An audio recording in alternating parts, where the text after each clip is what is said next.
أعوذ بالله من الشيطان الرجيم. بسم الله الرحمن الرحيم. ألف لام را، تلك آيات الكتاب المبين. إنا أنزلناه قرآنا عربيا لعلكم تعقلون. نحن نقص عليك أحسن القصص بما أوحينا إليك هذا القرآن، وإن كنت من قبله لمن الغافلين. إذ قال يوسف لأبيه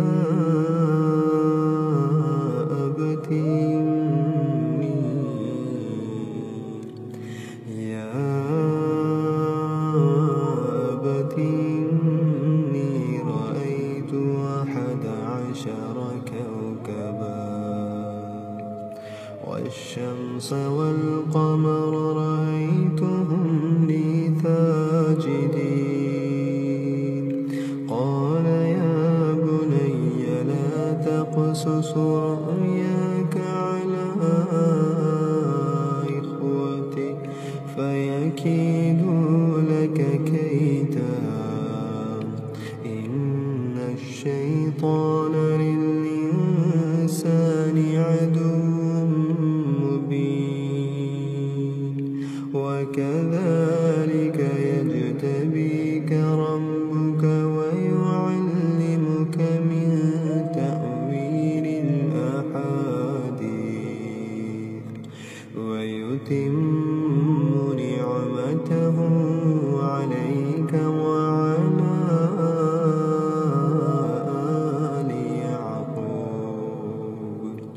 كما أتمها على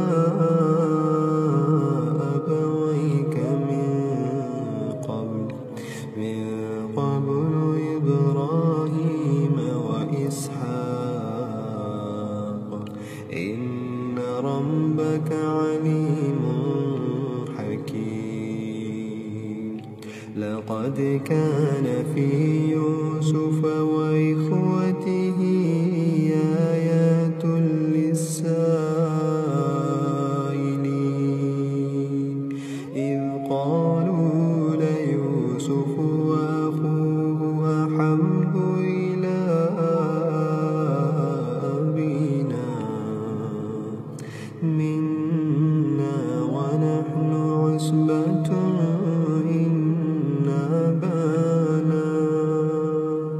إن أبانا لفي ضلال مبين. اقتلوا يوسف أو اطرحوه أرضا يخل لكم وجه أبيكم وتكونوا من بعده قوما صالحين. قال قائل منهم لا تقتلوا يوسف وألقوه في غيابة الجب يلتقطه بعض السيارة إن كنتم فاعلين. قالوا يا أبانا ما لك لا تأمنا على يوسف وإنا له لناصحون. أرسله معنا غدا يرتع ويلعب وإنا له لحافظون قال إني ليحزنني أن تذهبوا بي وأخاف أن يأكله الذئب وأنتم عنه غافلون قالوا لئن أكله الذئب ونحن عصبة إنا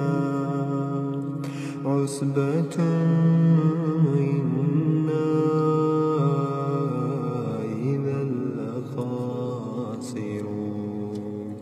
فلما ذهبوا به واجمعوا أن يجعلوه في غيابة الجب وأوحينا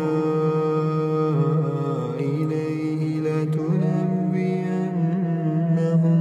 بأمرهم هذا وهم لا يشعرون وجاءوا أباهم عشاء يبكون قالوا يا أبانا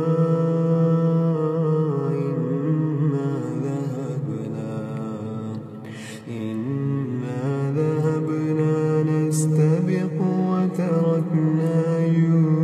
يوسف عند متاعنا فأكله الذئب وما أنت بمؤمن لنا ولو كنا صادقين وجاءوا على قميصه بدم كذب قال بل سولت لكم أنفسكم أمرا فصبر جميل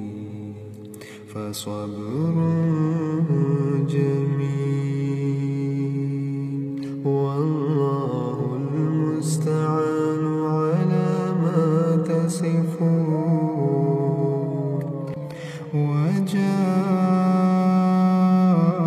وجاءوا أباهم عشاء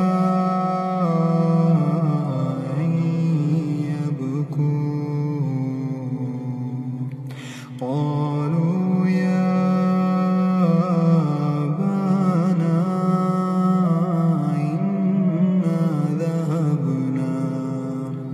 إنا ذهبنا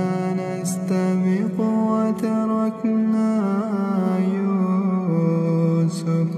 يوسف عند متاعنا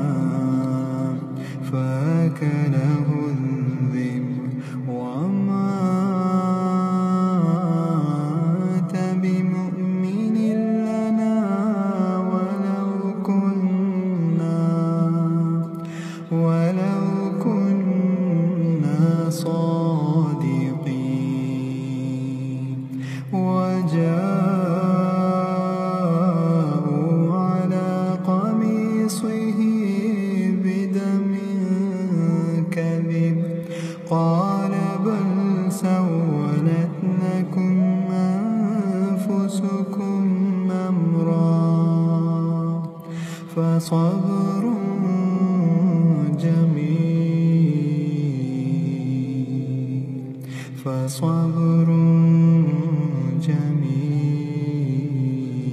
جميل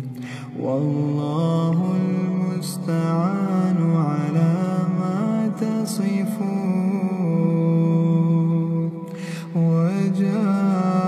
وجاءت سيارة فأرسلوا فأرسلوا واردهم فأدلى دلوه قال يا بشرى هذا غلام قال يا بشرى هذا غلام وأسروه بضاعة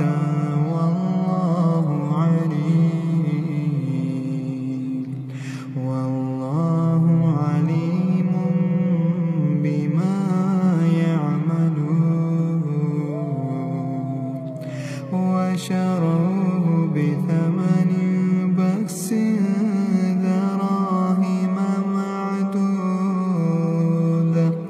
وكانوا فيه من الزاهدين وقال الذي اشتراه من مصر لامرأته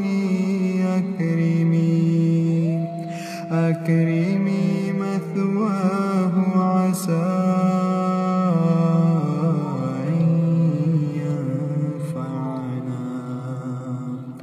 أن ينفعنا أو نتخذه ولدا وكذلك مكنا ليوسف في الأرض ولنعلمه من تأويل الأحاديث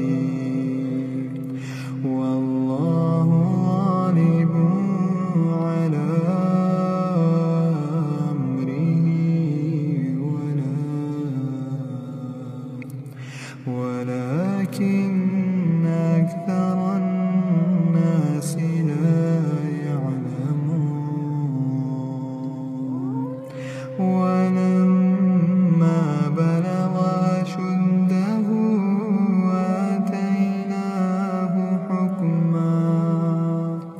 آتيناه حكما وعلما وكذلك نجزي المحسنين وراودته التي هو في بيتها عن نفسه وغلقت الأبواب وقالت هيت لك قال معاذ الله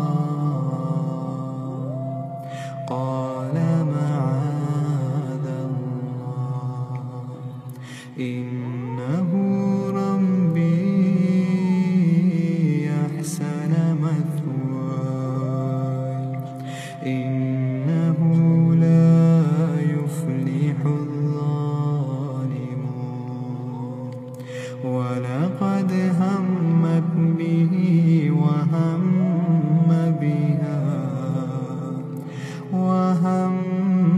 بها لولا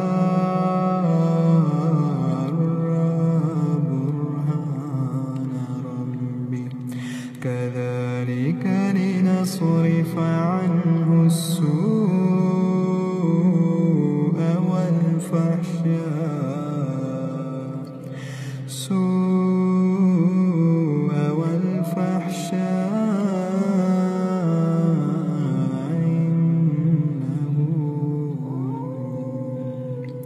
إنه من عبادنا المخلصين واستبق الباب وقدت قميصه من دبر وألف يا سيدها لدى الباب قالت ما جزاء من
فصدقت وهو من الكاذبين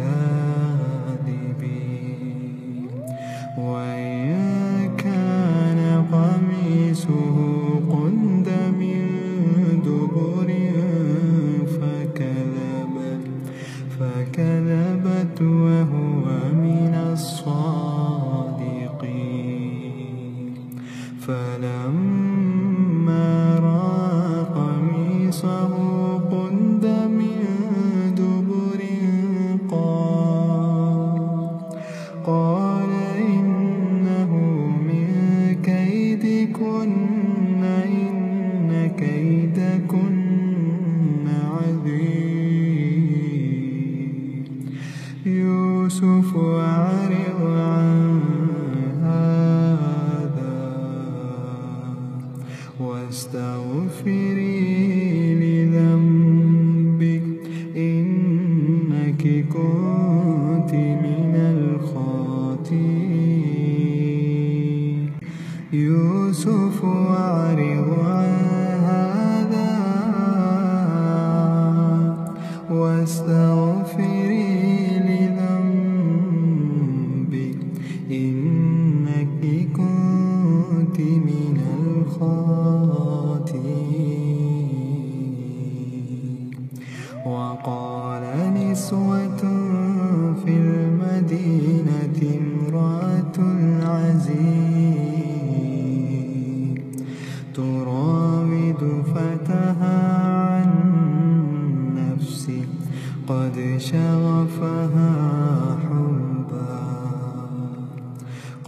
شغفها حبا إنا لنراها في ضلال مبين فلما سمعت بمكرهن أرسلت إليهن وأعتدت لهن متكئا وآتت كل واحدة منهن سكينا وقالت اخرج عليهن فلما رأينه أكبرنه وقطعن أيديهن وقلن حاش لله ما هذا بشرا إن هذا إلا ملك كريم قالت فذلكن الذي لمتنني فيه ولقد راودته عن نفسه فاستعصم ولئن لم يفعل ما آمره ليسجنن وليكونا من الصاغرين قال رب السجن أحب إلي مما يدعونني إليه وإلا تصرف عني كيدهن أصب إليهن وأكن من الجاهلين فاستجاب له ربه فصرف عنه كيدهن إنه هو السميع العليم ثم بدا لهم من بعد ما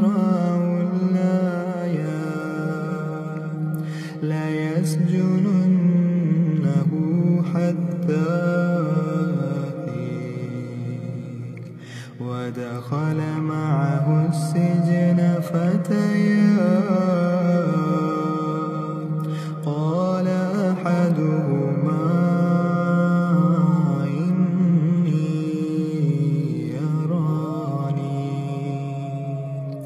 إني يراني أعصر خمرا وقال الآخر إني يراني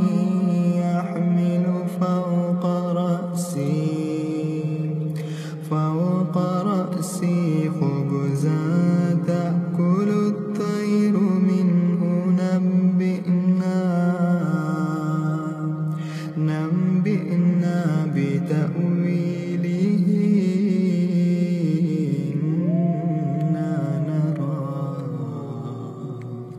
إنا نراك من المحسنين قال لا يأتيكما طعام ترزقانه إلا نبأتكما بتأويله قبل أن يأتيكما ذلكما مما علمني ربي إني تركت ملة قوم لا يؤمنون بالله وهم بالآخرة هم كافرون واتبعت ملة آبائي إبراهيم وإسحاق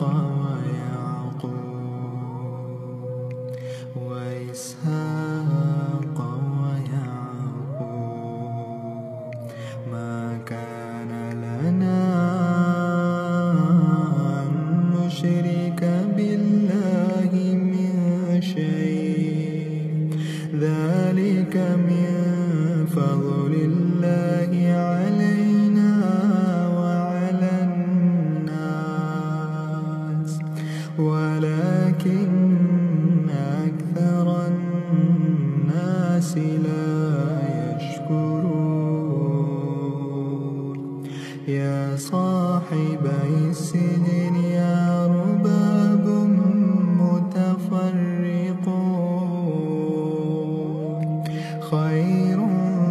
أم الله الواحد القهار ما تعبدون من دونه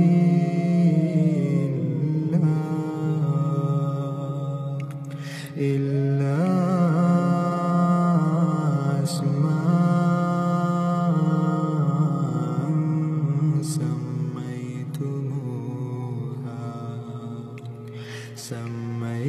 سميتموها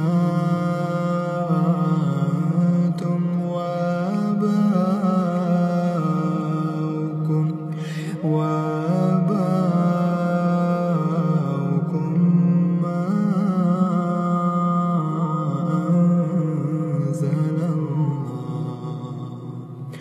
ما أنزل الله بها من سلطان إن الحكم إلا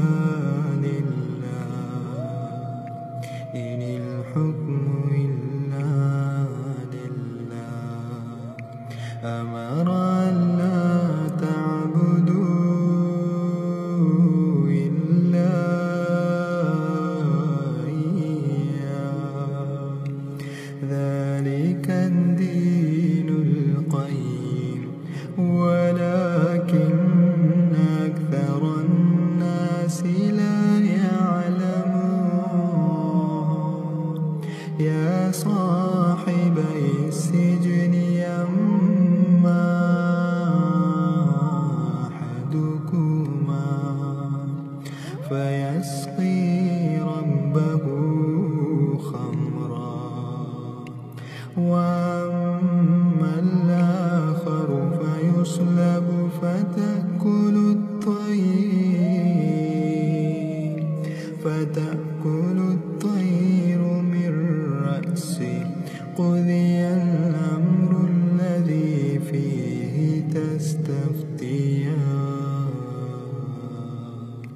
وقال للذي ظن أنه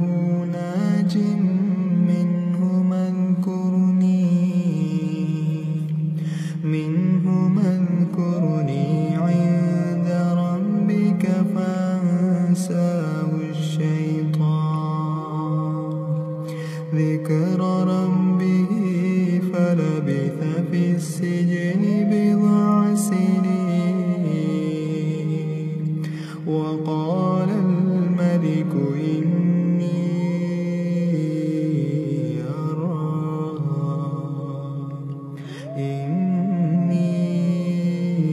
أرى 7 بقرات سمان يأكلهن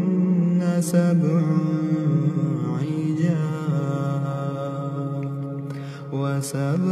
سنبلات خضر وأخر يابسات. يا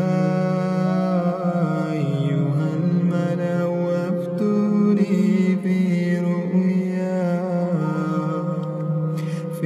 رؤياي إن كنتم للرؤيا تعبرون. قالوا أضغاث أحلام وما نحن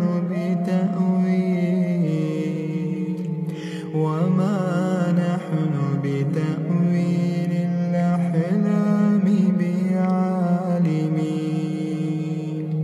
وقال الذي نجا منهما وادكر بعد أمة أنا أنبئكم بتأويله فأرسلون. يوسف أيها الصديق أفتنا في 7 بقرات سمان يأكلهن 7 عجاف و7 سنبلات خضر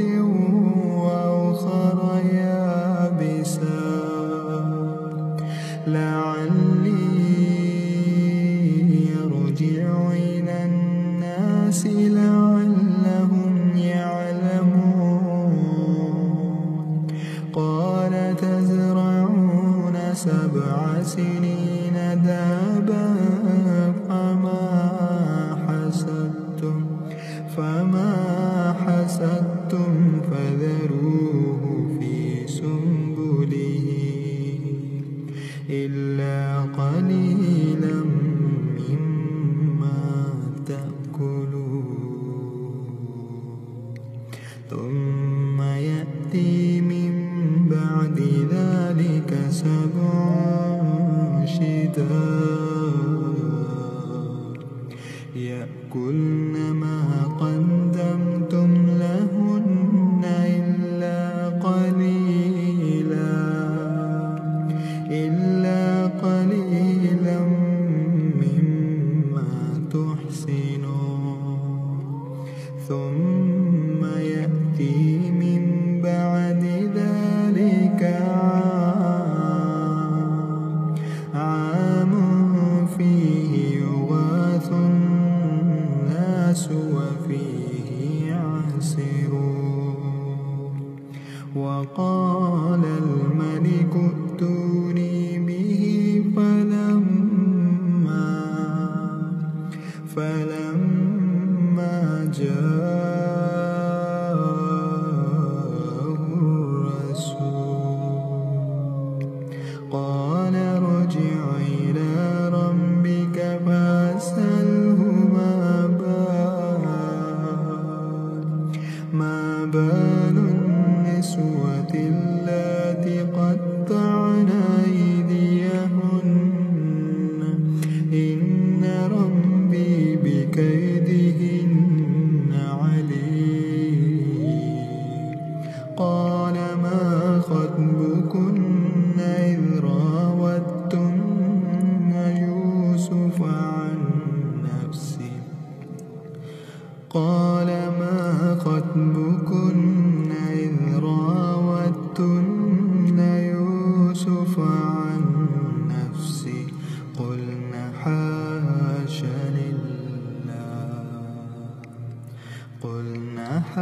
حاشا لله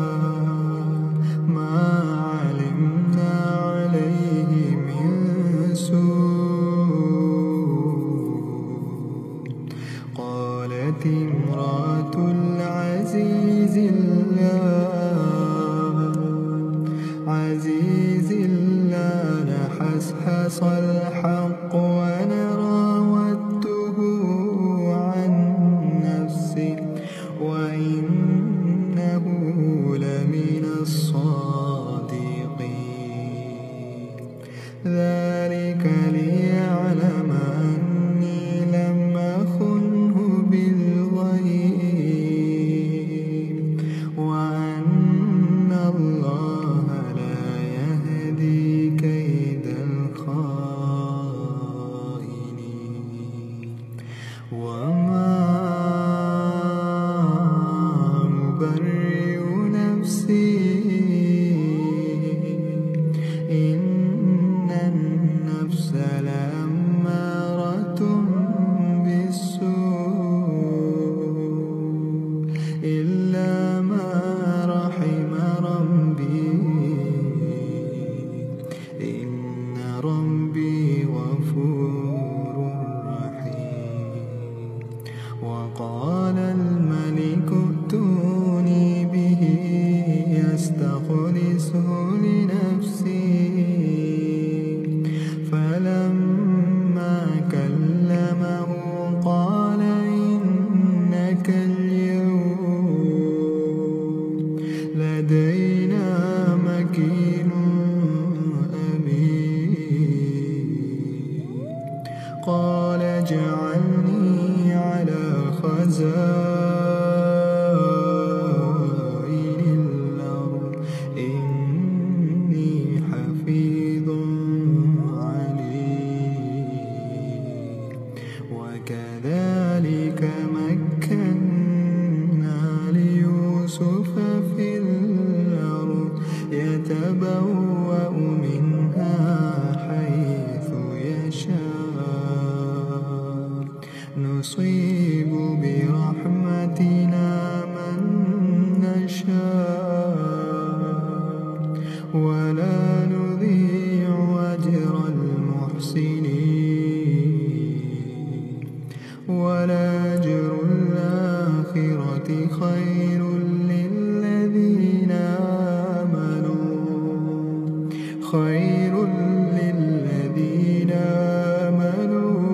وكانوا يتقون. وجاء إخوة يوسف فدخلوا عليه فعرفهم وهم له منكرون.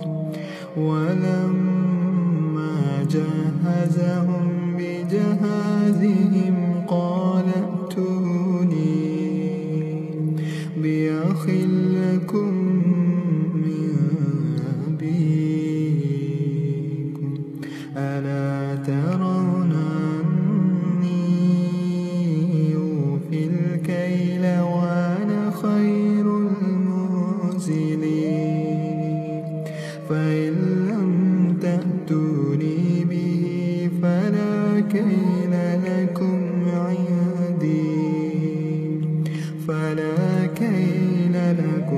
عندي ولا تقربون. قالوا سنراود عنه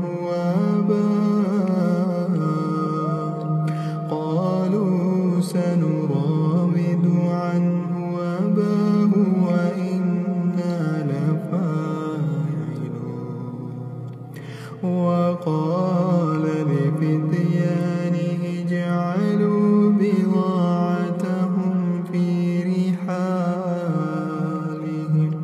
لعلهم يعرفونها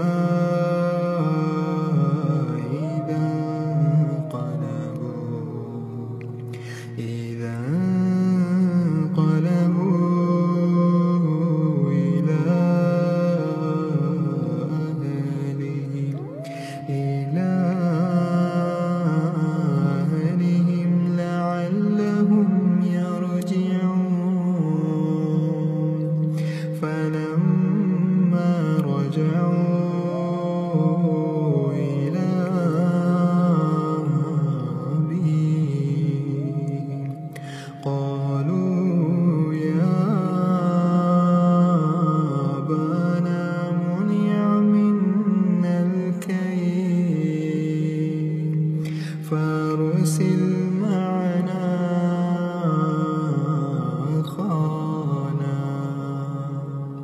معنا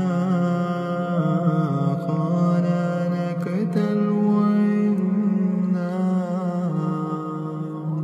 وإنا له لحافظون قال هل آمنكم عليه إلا كما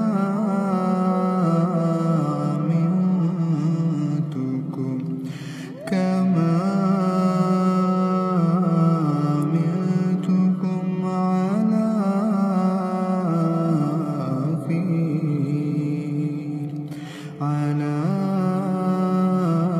أخيه من قبل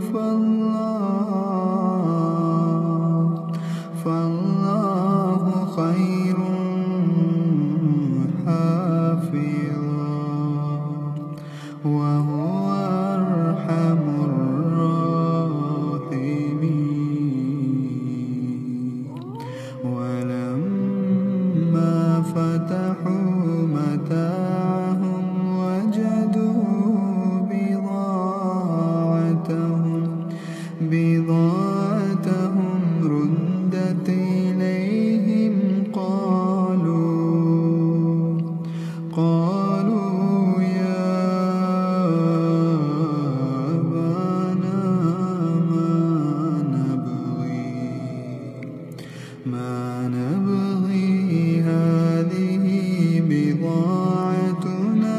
ردت إلينا قالوا يا أبانا ما نبغي هذه قالوا يا أبانا ما نبغي هذه بضاعتنا ردت إلينا ونمير أهلنا ونحفظ وطانا ونزداد كيل بعير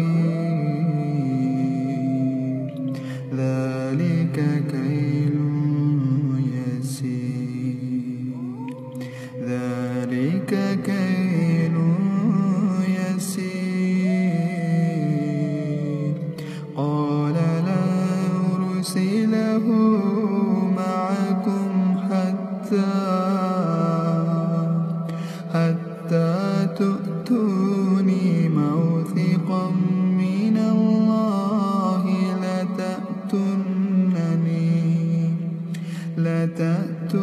لتأتونني به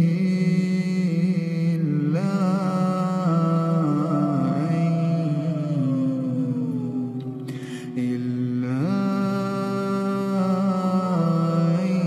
يحاط بكم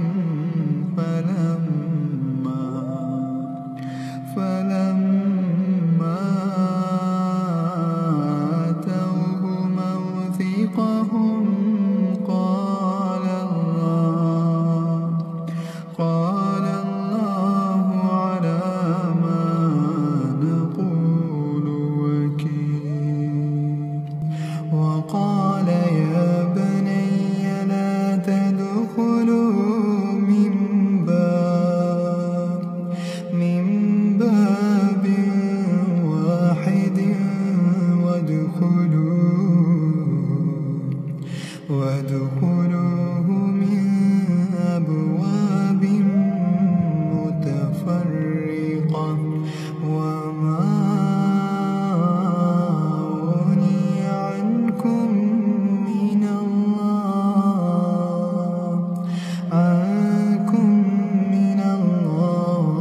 الناس لا يعلمون ولما دخلوا على يوسف آوى إليه أخاه قال إني أنا أخوك فلا تبتئس بما كانوا يعملون فلما جهزهم بجهازهم جعل السقاية في رحل أخيه ثم أذن مؤذن أيتها العير إنكم لسارقون قالوا وأقبلوا عليهم ماذا تفقدون قالوا نفقد صواع الملك ولمن جاء به حمل بعير وأنا به زعيم قالوا تالله لقد علمتم ما جئنا لنفسد في الأرض وما كنا سارقين قالوا فما جزاؤه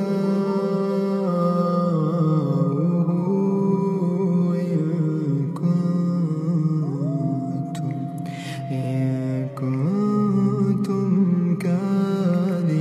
كاذبين قالوا جزاؤه من وجد في رحله فهو جزاؤه كذلك نجزي الظالمين فبدأ بأوعيتهم قبل وعاء أخيه ثم استخرجها من وعاء أخيه كذلك كدنا ليوسف ما كان ليأخذ أخاه في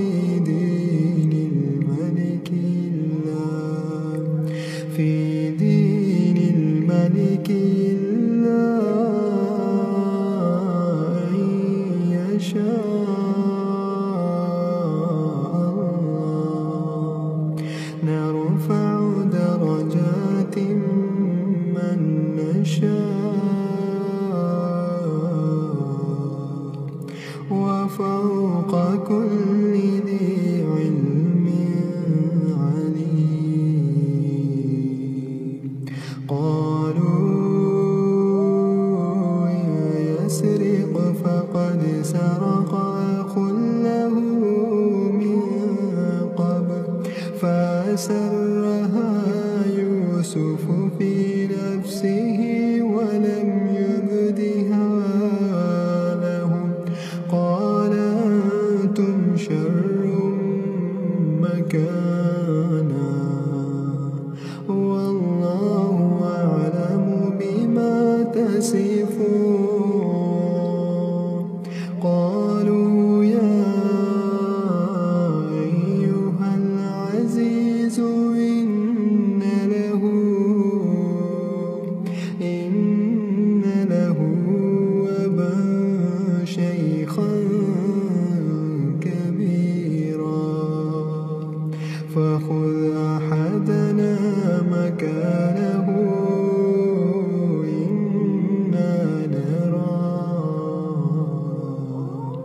إنا نراك من المحسنين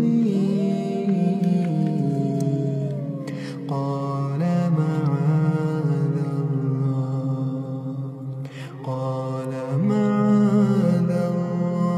الله أن نأخذ إلا من وجدنا متاعنا عنده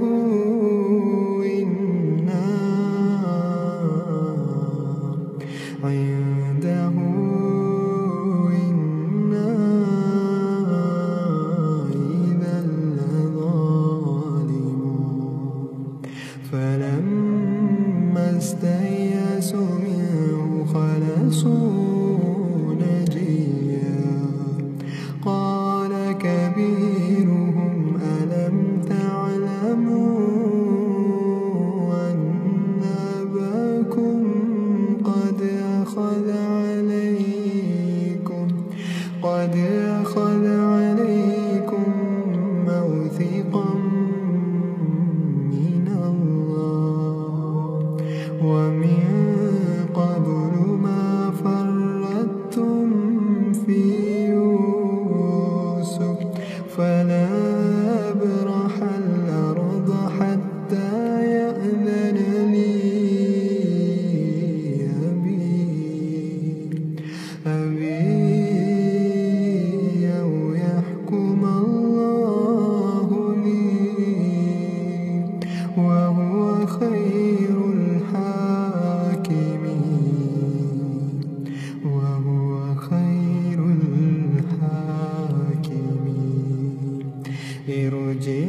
ارجعوا إلى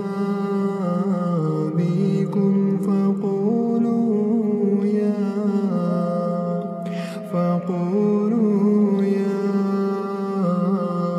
أبانا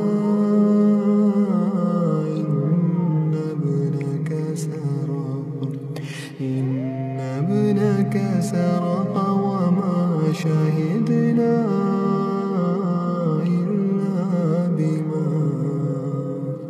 إلا بما علمنا وما كنا للغيب حافظين واسأل القرية التي كنا فيها والعير التي أقبلن فيها وإنا لصادقون قال بل سولت لكم أنفسكم أمرا فصبر جميل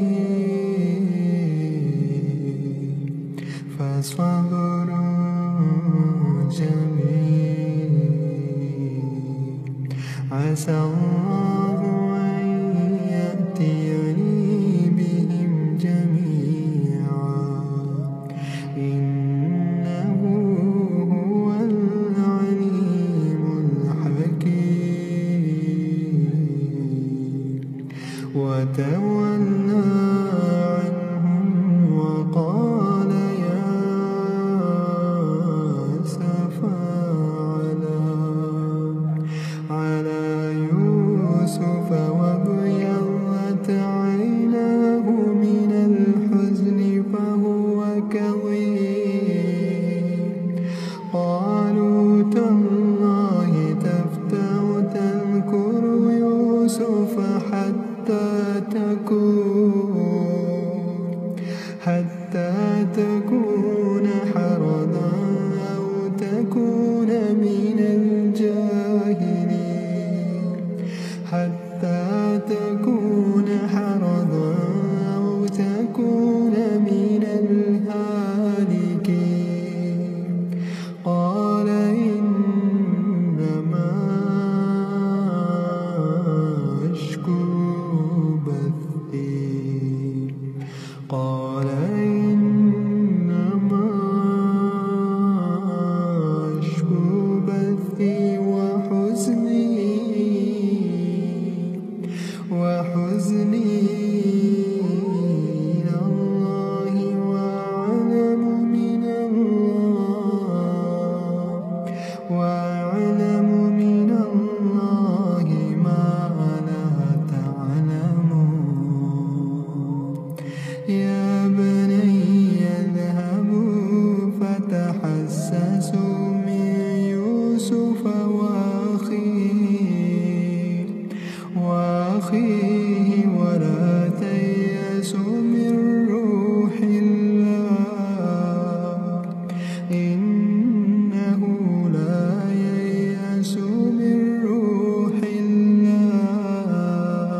وأهلنا الضر وجئنا ببضاعة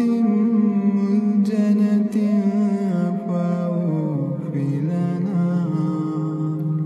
فأوف لنا الكيل وتصدق علينا إن الله يجزي المتصدقين. قال هل علمتم ما فعلتم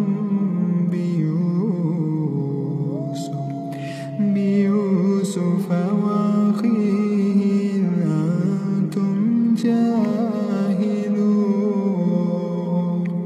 قالوا وإنك لأنت يوسف. قال أنا يوسف وهذا أخي قد من الله علينا إنه من يتق ويصبر فإن الله لا يضيع أجر المحسنين. قالوا تالله لقد آثرك الله علينا وإن كنا لخاطئين. قال لا تثريب عليكم اليوم يغفر الله لكم وهو أرحم الراحمين. اذهبوا بقميصي هذا فألقوه على وجه أبي يأت بصيرا وأتوني بأهلكم أجمعين. ولما فصلت العير قال أبوهم إني لأجد ريح يوسف لولا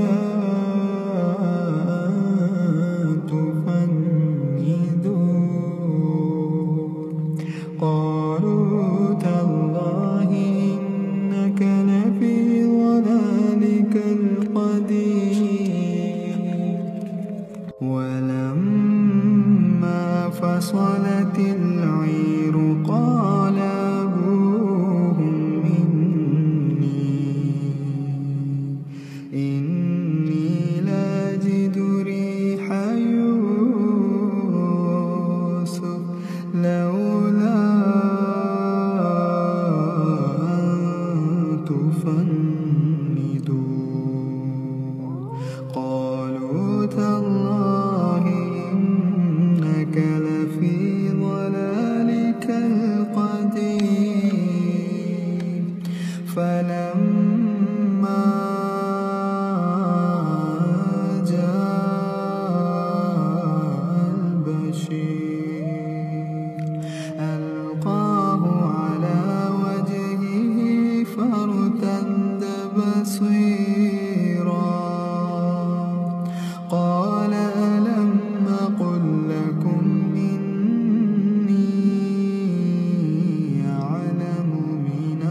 البدء من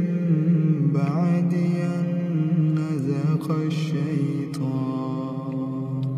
أن نزغ الشيطان بيني وبين إخوتي إن ربي لطيف لما يشاء إنه هو العليم الحكيم رب قد آتيتني من الملك وعلمتني من تأويل الأحاديث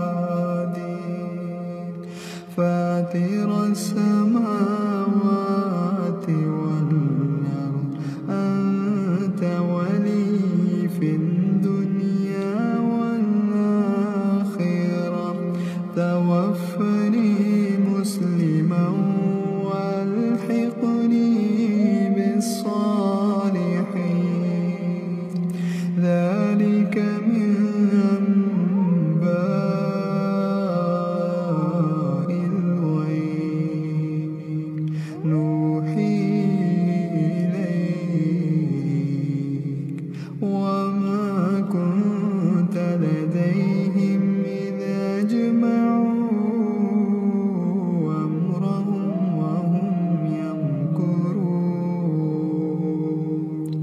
وما أكثر الناس ولو حرصت بمؤمنين وما تسألهم عليه من أجر إن هو إلا ذكر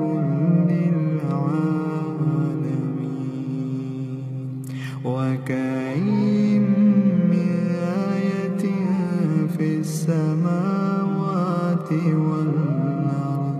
يمرون عليها وهم عنها معرضون وما يؤمن أكثرهم بالله إلا وهم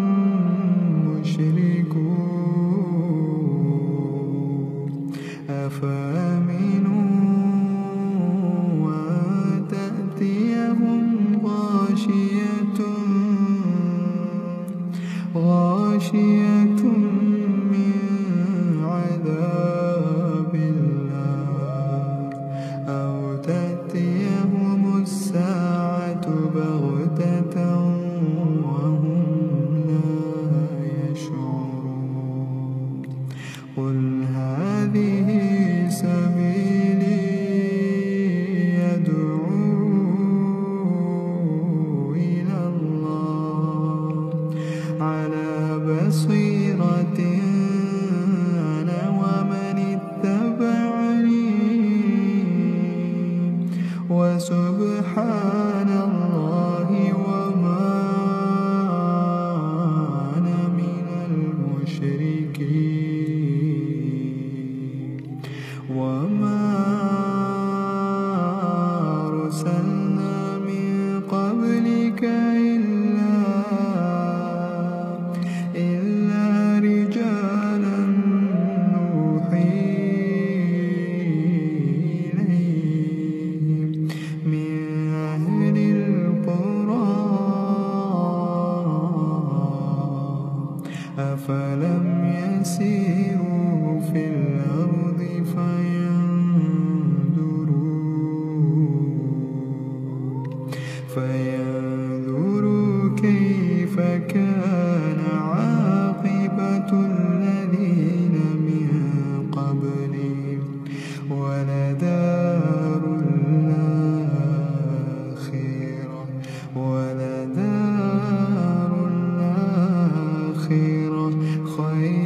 تيأس الرسل وظنوا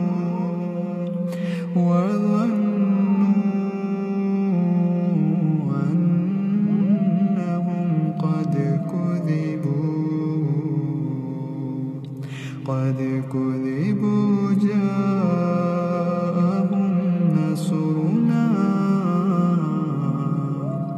فننجي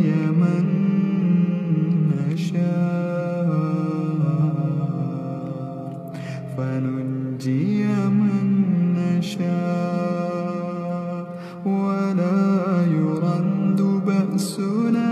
عن القوم المجرمين لقد كان في قصصهم عبرة لأولي الألباب ما كان حديثا يفترى ولكن